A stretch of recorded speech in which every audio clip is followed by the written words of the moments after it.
Arrived at Hankow, Japan, May the 1st, 1946. Bob Simmons has been a lot of places and seen a lot of things in his life.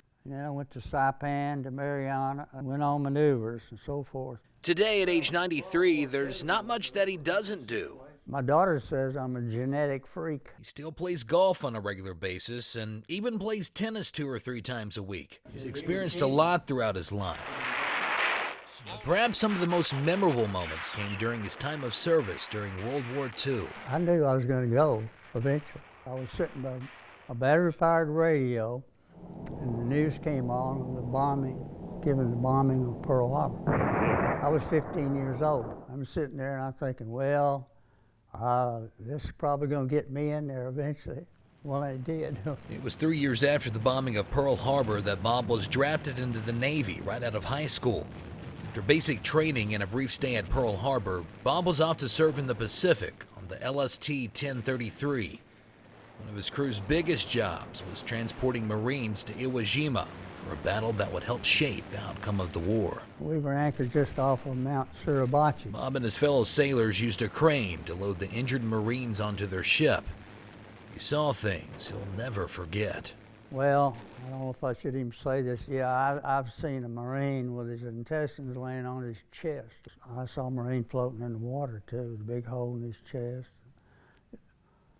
Well, you didn't think about that part of it, really. You just, thought, well, you're there and that's it. With battle ensuing and U.S. casualties adding up, things were not looking good.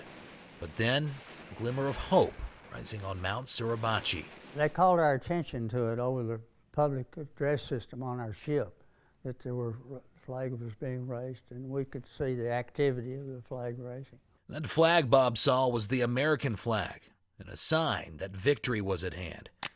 In that moment, Bob didn't quite realize what he was witnessing was so significant. I wasn't thinking anything about history or anything else. I was just thinking about being there and doing what I had to do and, hoping everything worked out for the best.